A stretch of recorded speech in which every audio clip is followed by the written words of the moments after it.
जय हिंद दोस्तों, ट्रैवलर्स अड्डा में आपका स्वागत है। भारत के केरल राज्य में स्थित एक खूबसूरत शहर एलेप्पी या अलप्पुझा के बारे में बात करने जा रहे हैं। इस वीडियो में हम जानेंगे कि एलेप्पी कैसे जाना है, एलेप्पी जाने के साधन क्या होंगे, वहाँ रुकने की क्या व्यवस्थाएं होंगी, साथ ही खाने पीने की क्या व्यवस्थाएं होंगी और वहाँ पर्यटन में घूमने लायक प्रमुख आकर्षण स्थल कौन कौन से होंगे। और वीडियो के अंत में हम बात करेंगे कि आपको वहाँ खरीदारी के लिए कहाँ जाना चाहिए, घूमने के लिए सबसे अच्छा समय कौन सा होगा और प्रति व्यक्ति खर्चा क्या आएगा। इन सभी की जानकारी आपको इस वीडियो में प्राप्त होगी। दोस्तों, अगर आपने वीडियो लाइक नहीं किया है तो अभी कर लें और अंत तक वीडियो जरूर देखें ताकि एलेप्पी आपको घूमने में कोई भी परेशानी ना हो, साथ ही आपका बजट भी कम आए। तो चलिए दोस्तों, वीडियो स्टार्ट करते हैं और जानते हैं आपको एलेप्पी कैसे आना है। तो एलेप्पी पर्यटन स्थल की यात्रा के लिए आप फ्लाइट, ट्रेन, बस में से किसी का भी चुनाव कर सकते हैं। दोस्तों, अगर आप हवाई मार्ग से आ रहे हैं तो हम आपको बता दें, एलेप्पी जाने के लिए कोई भी सीधी उड़ान कनेक्टिविटी नहीं है। एलेप्पी का सबसे निकटतम हवाई अड्डा कोच्चि है, जो कि एलेप्पी से लगभग 82 किलोमीटर की दूरी पर स्थित है और वहां से आपको 2 घंटे लग जाते हैं एलेप्पी सिटी आने में। गवर्नमेंट बस भी मिल जाएंगी जिसका किराया 112 रुपए से 120 रुपए का होता है। साथ ही यहाँ से मैक्सिमम ट्रेन भी मिल जाएंगी जो आपको 100 रुपया लेके सीधा आपको वहाँ पहुँचा देती है। अगर आप इन सभी माध्यमों को छोड़कर टैक्सी से आना पसंद करेंगे तो वो भी आपके लिए होगा। इसमें आपका किराया 1200 से 1500 रुपया लग जाता है, लेकिन अगर आप टैक्सी से करते हैं तो आपका टाइम इसमें बचता है। दूसरे माध्यम की बात करें तो वो है ट्रेन। दोस्तों, अगर आप रेल मार्ग से आ रहे हैं तो हम आपको बता दें, अलप्पुझा रेलवे स्टेशन अपने आसपास के प्रमुख शहरों से रेलवे कनेक्टिविटी के माध्यम से अच्छी तरह से जुड़ा हुआ है। तो ट्रेन के माध्यम से आप यात्रा करना सबसे अच्छा माना जाएगा, चाहे आप ऑल ओवर इंडिया से किसी भी सिटी से आ रहे हो। तीसरी माध्यम की बात करें तो वो है बस। दोस्तों, अगर आप बस से आ रहे हैं तो हम आपको बता दें,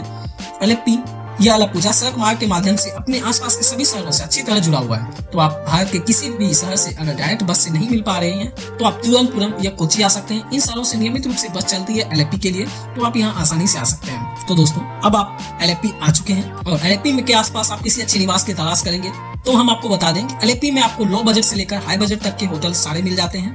आप अपनी सुविधा के अनुसार और बजट के अनुसार होटल का चुनाव कर सकते हैं। यहाँ पर होटल के कॉस्ट की बात करें तो सिंगल बेड का कॉस्ट 800 से 1500 रुपए तक का मिलता है और डबल बेड का कॉस्ट 1200 से 3500 तक का लग जाता है। तो चलिए दोस्तों, ये तो हो गए आपके रहने की व्यवस्थाएं। अब बात करते हैं कि एलेप्पी में आपको खाने की क्या व्यवस्थाएं होंगी। तो दोस्तों, एलेप्पी अपने खूबसूरत पर्यटन स्थलों और आकर्षक वातावरण के लिए तो प्रसिद्ध है ही, साथ अपने स्वादिष्ट भोजन के लिए भी जाना जाता है। तो यहाँ एलेप्पी के लजीज भोजन का स्वाद आपको उंगली चाटने को मजबूर कर देगा, क्योंकि एलेप्पी के स्थानीय व्यंजनों में आपको शाकाहारी और मांसाहारी दोनों प्रकार के व्यंजन मिल जाएंगे। यहाँ के कुछ प्रसिद्ध भोजन में से पुट्टू कडाला, अप्पम, वड़ा, करी के अलावा केरल के अन्य पारंपरिक भोजन का भी स्वाद आप ले सकते हैं। साथ ही आप घर के बने हुए मछली, समुद्री भोजन का भी लुत्फ उठा सकते हैं। एलेप्पी टूरिज्म में आप उत्तर भारतीय और दक्षिण भारतीय व्यंजनों को भी चख सकते हैं और अगर थाली सिस्टम लेते हैं तो आपको यहाँ पे 150 से 200 रुपया पर थाली मिल जाता है। चलिए दोस्तों, यहाँ तक हो गए आपके रहने पीने खाने की व्यवस्थाएं। उसके बाद बता दें, एलेप्पी सिर्फ यहीं के लिए फेमस नहीं है। पर्यटन स्थल में आपको कई आकर्षक चीजें जैसे बीच, मंदिर, ऐतिहासिक स्थल और प्राकृतिक की सुंदरता के नजारे भी देखने को मिलेंगे। चलिए जानते हैं इस सभी लोकेशन के बारे में। तो सबसे पहले बात करते हैं हाउस बोट। तो जैसा कि मैं बता दूं, एलेप्पी के प्रमुख आकर्षण में शामिल हाउस बोट पर्यटकों को काफी पसंदीदा गतिविधि में से एक है, क्योंकि एलेप्पी की यात्रा में हाउस बोट क्रूजिंग करना नवीनतम माना जाता है। बता दें कि 120 फुट लंबे एलेप्पी पर हाउस बोट का आनंद लेते हुए आप धान के खूबसूरत खेत, नारियल के पेड़, घनी हरियाली और प्राकृतिक सुंदरता पर्यटकों को मोहित करती है। हाउस बोट पर कम से कम 3 लोग कुक, गाइड और हॉर्समैन होते हैं जो पर्यटकों की सुविधा का ध्यान रखते हैं। और प्राइस की बात करें तो 6000 से 9000 तक का मिलेगा, डिपेंड करता है कि आप किस तरह के हाउस बोट लेते हैं। अब आप कहेंगे कि इसके कॉस्ट होटल से बहुत ज्यादा हैं, तो ये बिल्कुल सही है। हाउस बोट के कॉस्ट ज्यादा होते हैं, लेकिन आप सिर्फ केरल में हाउस बोट में रुक सकते हैं और हाउस बोट का मेंटेनेंस भी ज्यादा होता है, इसलिए इसका ज्यादा कॉस्ट होता है दोस्तों। चलिए दोस्तों, अब आगे बात करते हैं दूसरे स्थान के। तो आप कहें एलेप्पी बैकवाटर्स। एलेप्पी बैकवाटर्स को झीलों के स्थान के रूप में माना जाता है। बता दें कि अपने आकर्षक दृश्यों, खारे लेगून और झीलों की भूलभुलैया की वजह से एलेप्पी को पूर्व का वेनिस भी कहा जाता है। एलेप्पी प्रकृति, हरियाली और बैकवाटर के साथ प्रकृति प्रेमियों के लिए किसी स्वर्ग से कम नहीं है। नाव किराए पर लेकर बैकवाटर का आनंद ले सकते हैं। बता दें कि शुरुआती दौर में यह स्थान परिवहन, मछली पकड़ने और कृषि करने के लिए जाना जाता था, लेकिन वर्तमान में एक दिलचस्प पर्यटन स्थल बन चुका है। यहाँ पर्यटकों को नाव सहित अलग अलग तरह के नाव किराए पर मिल जाती हैं, जिसमें छोटी नावें भी होती हैं। वो 1 घंटे के लिए भी मिलती है, 2 घंटे के लिए मिलती है। एक नाव में 4 लोगों के बैठने की जगह होती है, 6 लोगों की होती है और 20 लोगों की भी होती है। अलग अलग कैपेसिटी की अलग अलग नाव होती है और उसमें घंटों के हिसाब से चार्ज लिया जाता है। तो मैं आपको बता दूं कि यहाँ पे 600 रुपया पर घंटा और पर पर्सन चार्ज लिया जाता है। उसमें नाव में बैठने का अगर आप 2 से 3 घंटे बैठते हैं तो थोड़ा सा कम हो जाएगा, यानी आपको 1200 से 1500 में 3 से 4 घंटे वो घुमा देंगे उस नाव में बैठाकर। नाव में बैठने की व्यवस्थाएं होती हैं, काफी ज्यादा अट्रैक्टिव और अच्छी भी होती हैं। तो आप यहाँ वीडियोग्राफी कर सकते हैं, फोटोग्राफी कर सकते हैं, पूरे आप बैक वाटर्स का वीडियो बना सकते हैं, जो कि आपके लिए एक यादगार रहेगा। उसके बाद बात करते हैं कि यहाँ पे आलेप्पी के जो समुद्री तट है, आलेप्पी बीच समुद्री तट के किनारे तार के पेड़ों के नीचे पर्यटकों के विश्राम करने का शानदार विकल्प है। बता दें कि यह बीच 150 साल से अधिक पुराना है और अपनी सुंदरता के लिए पर्यटकों का पसंदीदा गंतव्य है। आलेप्पी बीच अपने सैंड आर्ट फेस्टिवल और अलेप्पुजा बीच फेस्टिवल के लिए जाना जाता है। आलेप्पी बीच पर प्रतिवर्ष अगस्त माह के दौरान नेहरू बोट रेस ट्रॉफी का आयोजन किया जाता है, जो कि केरल राज्य का प्रमुख आकर्षण है। इसके अलावा आलेप्पी बीच के कुछ अन्य रोमांचक गतिविधियां विजया पार्क में होने वाली मस्ती और एक प्राचीन प्रकाश स्तंभ के लिए भी यह जाना जाता है। उसका दूसरी बीच की बात करें तो वह है मरारी बीच। दोस्तों, आलेप्पी पर्यटन स्थल से लगभग 11 किलोमीटर की दूरी पर स्थित मरारी बीच मालाबार तट के खूबसूरत दृश्यों के लिए जाना जाता है। मरारी बीच पर छुट्टी मनाने के लिए पर्यटक भारी संख्या में जाते हैं। मरारी बीच समुद्र तट की सुंदर रेत, नारियल के पेड़, मछली पकड़ने से संबंधित गतिविधि के लिए यह जाना जाता है। मरारी कुलम नामक गांव से बीच का अपना नाम प्राप्त हुआ है। मरारी बीच पर पर्यटक तैराकी, parasailing, water skiing, surfing, snake boat दौड़ का लुत्फ उठाते हैं। तो आप यहाँ जाके फोटोशूट, इन सभी खेलों का आनंद उठा सकते हैं। उसके बाद तीसरे बीच की बात करें तो वह है थम्पोली बीच। दोस्तों, आलेप्पी में घूमने लायक स्थान थम्पोली बीच पर्यटकों को बेहद निराश आता है। पर्यटक इस बीच की सुंदरता और स्वच्छता से बहुत अधिक प्रभावित होते हैं। थम्पोली बीच और आलेप्पी पर्यटन स्थल के बीच की दूरी लगभग 6 किलोमीटर की है। थम्पोली समुद्री बीच केरल राज्य के एक खूबसूरत हीरा है और अरब सागर की ओर जाने वाली नई नहरों और नदियों के लिए जाना जाता है। समुद्र तट के निकट कुछ खूबसूरत गांव बसे हैं, जहां आप मछली पकड़ने का अनुभव ले सकते हैं। थम्पोली एक तटीय स्थान है जो एक और सागर और दूसरी ओर समुद्री झीलों से घिरा हुआ है। उसके बाद बात करें दोस्तों अम्बापुझा श्री कृष्ण मंदिर। आलेप्पी के दर्शन स्थल में से अम्बापुझा श्री कृष्ण मंदिर एक तीर्थ स्थल है और यह भक्तों की आस्था का प्रमुख केंद्र बना हुआ है। अम्बापुझा जिले में स्थित यह दक्षिण भारत का एक प्रमुख धार्मिक स्थान है, जो हिंदू धर्म से संबंधित है और भगवान श्री कृष्ण को समर्पित है। केरल राज्य की वास्तुशिल्प शैलियों से निर्मित यह मंदिर मीठे दूध से बने चावल के हलवे के लिए प्रसिद्ध है। दक्षिण की द्वारिका के रूप में प्रसिद्ध यह मंदिर 15वीं से 17वीं ईस्वी में निर्मित किया गया था, लेकिन इसकी जो टाइमिंग है आप यहाँ जो जा सकते हैं वो 3 बजे सुबह से लेकर दोपहर 12:30 बजे तक रहती है और 12:30 बजे मंदिर क्लोज हो जाता है, बंद हो जाता है। तो अगर आप यहाँ प्रसाद लेना चाहते हैं तो 12 बजे प्रसाद का वितरण होता है, तो आप यहाँ ले सकते हैं और दोपहर में ये प्रसाद मिलता है। यहाँ पे मिल्क वाली खीर मिलती है। मंदिर क्लोज भी हो जाता है 12:30 बजे, तो आप इस टाइमिंग जाके यहाँ घूम सकते हैं। उसके बाद बात करते हैं मन्नारशाला श्री नागराजा मंदिर। दोस्तों, आलेप्पुजा का प्रसिद्ध मन्नारशाला श्री नागराजा मंदिर नाग देवता को समर्पित है। बता दें कि नागराज को भगवान श्री हरि विष्णु और भगवान शंकर के रूप में जाना जाता है। यह मंदिर हरिपद के पास एक वन में स्थित है। नागदेव की पूजा अर्चना में आस्था में रखने वाले तीर्थयात्री और भक्त यहाँ आते हैं। यहाँ 30,000 से भी अधिक चित्र बने हुए हैं, जो कि पर्यटकों को आकर्षित करते हैं। बता दें कि मंदिर के आसपास सांपों को रेंगते हुए देखा जा सकता है। उसके बाद बात करते हैं चेट्टी कुलंगरा देवी मंदिर। दोस्तों, चेट्टी कुलंगरा देवी मंदिर न केवल केरल का अपितु दक्षिण भारत का भी एक दर्शन स्थल है। चेट्टी कुलंगरा देवी मंदिर हिंदू धर्म से संबंधित है और मंदिर में श्री देवी, भद्रकाली और महालक्ष्मी, महासरस्वती और महाकाली तीनों अलग अलग रूपों में पूजे जाते हैं। मंदिर की महिमा इतनी अद्भुत है कि भक्त अपने ही खींचे चले आते हैं। माना जाता है कि चेट्टी कुलंगरा देवी मंदिर लगभग 1200 साल पुराना है। चेट्टी कुलंगरा देवी मंदिर में महीने के पहले दिन महाभद्रकाली को अर्पण के रूप में 1 दीपक जलाए जाते हैं। तो आप यहाँ जाके माँ काली का, माँ लक्ष्मी का और माँ सरस्वती का दर्शन कर सकते हैं, पूजा अर्चना कर सकते हैं। आपको यहाँ काफी आनंद आएगा, तो आप यहाँ जरूर जाएं।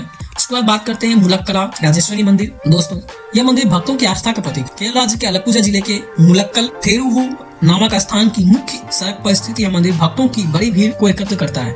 यह मंदिर सभी धर्मों और जातियों के लोगों के लिए खुला रहता है। मंदिर के प्रमुख देवी देवता राजेश्वरी माँ दुर्गा है। इनके साथ ही मंदिर में भगवान श्री कृष्ण, नाग अयप्पा और पवन पुत्र हनुमान सहित अन्य देवताओं की मूर्ति भी स्थापित है। तो आप यहाँ भी जाके कुछ समय भगवान के दर्शन कर सकते हैं, पूजा अर्चना कर सकते हैं। उसके बाद आगे बात करते हैं आलेप्पी लाइट हाउस की। दोस्तों, आलेप्पी लाइट हाउस, तो यहाँ पे इस लाइट हाउस के अंदर आप घूम सकते हैं, जो कि 1862 में बना गया था। जो यहाँ पे इंडियन के लिए चार्ज है वह 300 रुपया है और फॉरेनर के लिए 70 से 75 रुपया यहाँ एंट्री चार्ज है। और खास बात है ये है कि टाइमिंग की ये 3 बजे खुलता है और 5 बजे बंद हो जाता है।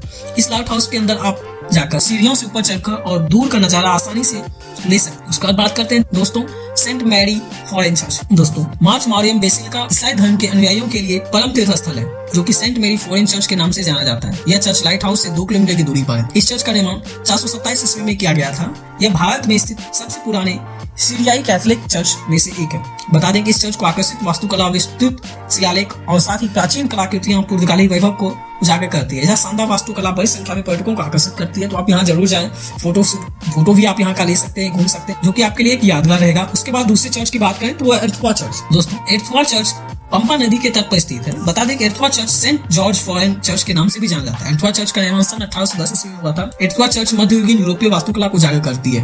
तो आप यहाँ जाके यूरोप में मध्ययुगीन वास्तुकला को देख सकते हैं। इसके प्रमुख आकर्षण में राष्ट्रीय मेहराब और विशाल स्तंभ शामिल है। ईसाई धर्म से संबंधित यह चर्च हिंदू धर्म के अनुयायी भी यहाँ आते हैं। तो आप यहाँ जाके चाहें तो रेवी करुणाकरण संग्रहालय है। दोस्तों LFP के आकर्षण रेवी करुणाकरण संग्रहालय एक स्मारक संग्रहालय है। इसका निर्माण बेट्टी करुणाकरण ने अपने पति के और केरल के प्रमुख उद्योगपति रेवी करुणाकरण की स्मृति में बनवाया था। वर्ष 2003 में निर्मित किया गया यह निजी स्वामित्व वाला संग्रहालय है। यहाँ हाथी के दांत, चीनी मिट्टी के बर्तन, आकर्षित मूर्तियां, मुरानो, ग्लास वर्क और तंजोर पेंटिंग के लिए जाना जाता है। रेवी करुणाकरण संग्रहालय 3 मंजिला इमारत है और इसे 4 विभिन्न वर्गों में प्रमुख हिंदू धर्म, बौद्ध धर्म और इस्लाम धर्म और ईसाई धर्म के लिए समर्पित किया गया है। रेवी करुणाकरण संग्रहालय लगभग 28,000 वर्ग फीट में फैला हुआ है। इसकी एंट्री फीस जो इंडियन के लिए है वो 150 रुपया है। यहाँ पे आपको एंटीक चीज बहुत सारे दिखेंगे, एंटीक मूर्तियां दिखेंगी। साथ ही शहर के बीचों बीच में यह है, लेकिन इसका जो टाइमिंग होता है सुबह 9 बजे से शाम 5 बजे तक ये खुला रहता है और इसकी कोई सरकारी नहीं है, ये प्राइवेट संस्था है। तो यहाँ देखने लायक काफी चीजें आपको मिल जाएंगे। और पास ही बगल में आपको यहाँ पे कृष्णापुरम पैलेस भी देखने को मिल जाएगा, जो कि ये भी एक संग्रहालय है। कृष्णापुरम पैलेस अपने पर्यटन स्थल LFP से लगभग 48 किलोमीटर की दूरी पर कायमकुलम नामक स्थान पर स्थित है। बता दें कि यह एक महल एक छोटी पहाड़ी पर आकर्षित चोटी पर स्थित है, जो कि सीढ़ीदार उद्यान से घिरा है। महलों में आपको सुंदर फव्वारे, तालाब, लॉन देखने को मिल जाएंगे। महल के बीच में बगीचे में कई तरह के वनस्पतियां,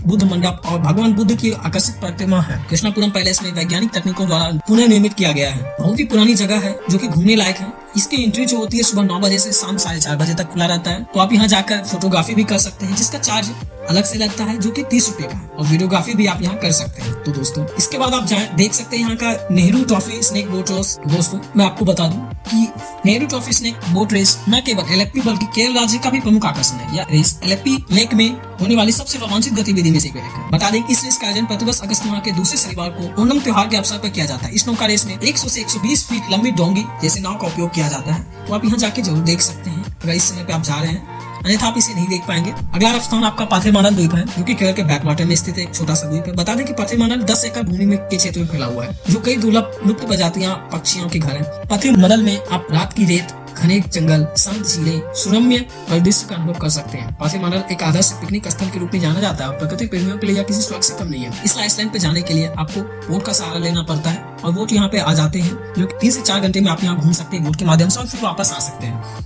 तो दोस्तों इसके बाद आप जाएं, जो कि है आपका है पुनमदा झील। LFP की प्रसिद्ध पुनमदा झील पर्यटकों के लिए पिकनिक बनाने वाली प्रमुख जगहों में से एक है। बता दें कि पुनमदा झील यहाँ वाली प्रसिद्ध नेहरू ट्रॉफी बोट रेस के लिए भी जाना जाता है। इस रेस का आयोजन ओणम त्योहार के अवसर पर किया जाता है, जिससे मैंने आपको पहले ही बताया था। तो आप यहाँ जाके घूम सकते हैं, देख सकते हैं। उसके बाद यहाँ सभी घूमने के बाद आप यहाँ स्पा का भी आनंद ले सकते हैं। स्पा मसाज भी यहाँ के बहुत ज्यादा फेमस है। दोस्तों LFP के दिलचस्प बातों में शामिल स्पा और मसाज आकर्षण की ओर अधिक बढ़ा देता है। LFP अपने शांतिपूर्ण माहौल और खुशनुमा वातावरण के साथ साथ मसाज के सुविधा का भी पर्यटकों को प्रदान करती है। LFP के शानदार दृश्यों को देखने के अलावा यहाँ आप अधिकतर रिसोर्ट्स और होटल्स में आरामदायक स्पा और मालिश का अनुभव भी प्राप्त कर सकते हैं। मालिश के लिए आपको हर्बल तेल, भाप, स्नान का उपयोग करता ताजा किया जाता है। तो आप यहाँ सभी घूमने के बाद आप यहाँ स्पा और मसाज का आनंद भी ले सकते हैं और हो सकता है तो आप बीच में भी लें। बट मैं आपको सजेस्ट करूंगा कि आप यहाँ सभी जगह को घूमने के बाद शाम में इस जगह का जरूर चले। दोस्तों ये सभी हो गए आपके रहने के खाने पीने की, घूमने की जानकारी। अब अंत में बात करते हैं LFP घूमने जाने के लिए सबसे अच्छा समय और प्रति व्यक्ति खर्चा क्या आएगा। लेकिन उससे पहले दोस्तों अगर आपने अभी तक वीडियो को लाइक नहीं किया है तो वीडियो लाइक कर लें, दोस्तों के साथ वीडियो को शेयर कर लें अगर आपको ये वीडियो पसंद आ रही हो, और चैनल को जरूर सब्सक्राइब करें ताकि इस प्रकार के सभी रोचक वीडियो आपको प्राप्त होते रहें, ताकि आपको कहीं भी घूमने जाए तो आपको वहाँ किसी प्रकार की परेशानी ना हो, जिसमें इस चैनल पे हमारे द्वारा ट्रैवल से संबंधित वीडियो ही डाले जाते हैं। दोस्तों चलिए वीडियो पे आते हैं और बात करते हैं आगे कि LFP घूमने जाने के लिए यात्रा के लिए सबसे अच्छा समय अक्टूबर से फरवरी माह के बीच का माना जाता है, क्योंकि इस समय के दौरान तापमान मध्यम रहता है। LFP में जून और सितंबर के दौर का समय मानसून का होता है, जो कि पर्यटन के लिहाज से सही नहीं है, लेकिन मानसून प्रेमी और विट यात्री इस समय भी LFP घूमने जा सकते हैं। दोस्तों अब बात करते हैं कि आपको यहाँ ट्रिप प्लान कितने दिन का करना चाहिए। दोस्तों मैं आपको बताना चाहूंगा LFP की इन सभी जगहों को घूमने के लिए 1 दिन का प्लान काफी है, 1 डे 1 नाइट का, क्योंकि आप जिस दिन पहुंचते हैं वो आपके पहुंचते पहुंचते शाम हो जाती है। तो आप उस दिन वहां रुके, हाउस बोट का आनंद लें। उसके बाद मॉर्निंग से आप सुबह अर्ली मॉर्निंग से ही आप घूमने निकल जाते हैं, तो शाम तक इन सभी जगहों को घूम के कवर करके आप आ सकते हैं। और बजट की बात करें तो दोस्तों मैं आपको बताना चाहूंगा यहाँ पे पहुंचने के बाद से रहने का खर्चा, खाने का खर्चा, ट्रेवल का खर्चा, इन सभी खर्चों को मिलाकर आपका प्रत्येक व्यक्ति जो खर्चा आता है वो आपका आता है 2500 से 3000 का खर्चा प्रति व्यक्ति आता है। और मैं आपको बता दूं इसमें मैंने हाउस बोट का किराया नहीं जोड़ा है, अगर आप हाउस बोट का कोच चाहते हैं तो ये आपके एक्स्ट्रा हो जाते हैं। तो मैंने जैसा आपको बताया था कि हाउस बोट महंगे हैं, तो आप अपने अनुसार का बजट देख सकते हैं। अभी भी आपके मन में कोई सवाल हो तो हमें कमेंट के माध्यम से पूछ सकते हैं, या हमारे इंस्टाग्राम पे आप डायरेक्ट मैसेज भी कर सकते हैं। आशा करता हूँ मेरी दी गई जानकारी आपको पसंद आई होगी। तो अपने दोस्तों के साथ वीडियो शेयर करें, वीडियो को लाइक करें और चैनल को सब्सक्राइब करें, ताकि ट्रैवल से संबंधित इस तरह के रोचक वीडियो आपको देखने के लिए मिलते रहे। धन्यवाद।